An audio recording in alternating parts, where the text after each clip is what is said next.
Mega prince Varun Tej హీరోగా మీనాక్షి చౌదరి హీరోయిన్గా నటించిన సినిమా మట్కా. పలాస లాంటి హిట్స్ అందించిన కరుణ్ కుమార్ ఈ సినిమాకు దర్శకుడిగా చేశారు.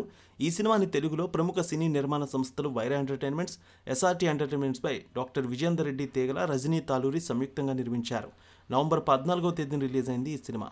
జయాపజయాలతో సంబంధం లేకుండా విభిన్నమైన కథలతో ప్రయాణం సాగిస్తున్నారు వరుణ్ తేజ్.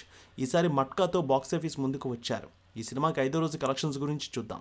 స్టోరీ చూస్తే బర్మా నుంచి వైజాగ్కు శరణార్థిగా వచ్చిన కుర్రాడు వాసు వరుణ్ తేజ్. అనుకోని పరిస్థితుల్లో ఓ వ్యక్తిని హత్య చేసి చిన్నతనంలోనే జైలుకు వెళ్తాడు. అక్కడ జైలు వార్డెన్ నారాయణమూర్తి రవిశంకర్ తన స్వప్రయోజనాల కోసం వాసుని ఒక ఫైటర్లో మారుస్తాడు. వాసు జైలు నుంచి విడుదలయ్యాక పని వెతుక్కుంటూ పూర్ణ మార్కెట్కి వెళ్తాడు. కొబ్బరికాయల వ్యాపారి అప్పల్ రెడ్డి అజయ్ ఘోష్ దగ్గర పనికి చేరతాడు. ఈ క్రమంలో చోటు చేసుకున్న ఓ గొడవలో కేబీ రెడ్డి ఆ గ్యాంగ్ను చెతక్కొట్టి అతడి ప్రత్యర్థి నానిబాబు కిషోర్ దగ్గరికి దగ్గరవుతాడు. ఆ తర్వాత అతని అండదండలతో పూర్ణ మార్కెట్కు నాయకుడిగా ఎదుగుతాడు. అక్కడి నుంచి వాసు ప్రయాణం ఎలా సాగింది, బట్టల వ్యాపారం పెట్టాలనుకున్న అతను మట్కా ఆటలోకి ఎలా వచ్చాడు, మట్కా కింగ్గా ఎలా ఎదిగాడు, ఈ క్రమంలో అతనికి ఎదురైన సవాళ్ళేంటి, తనను పట్టుకునేందుకు కేంద్ర ప్రభుత్వం సిబిఐని రంగంలోకి దింపడానికి దాని వెనుకున్న కారణం ఏంటి, ఈ కథలో సుజాత, మీనాక్షి చౌదరి, సోఫియా, నోరా ఫతేహి, సాహు, నవీన్ చంద్రల పాత్రలేంటి, ఆఖరికి ఏమైందనేది మిగిలిన కథ.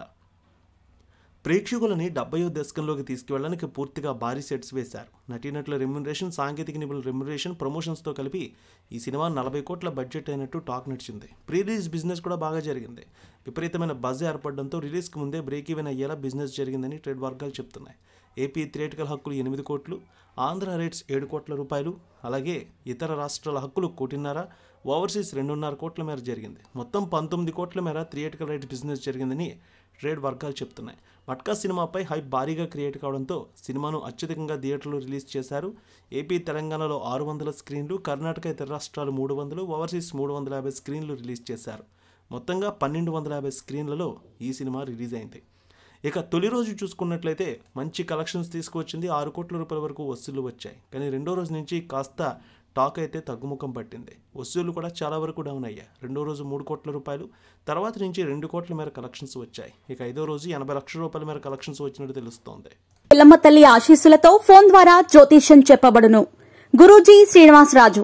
జ్యోతిష్యంలో అపారమైన అనుభవం ఉన్న గురువు గారు మీకు ఏ సమస్య ఉన్నా పరిష్కారం చూపుతారు. ప్రేమ, పెళ్లి, విదేశీయానం, ఆరోగ్య సమస్యలు, ఆర్థిక ఇబ్బందులు, వాస్తు, దాంపత్య సమస్యలు, కుటుంబ కలహాలు, వ్యాపార సమస్యలు, ఇలా అన్నింటికీ పరిష్కారం చూపబడును.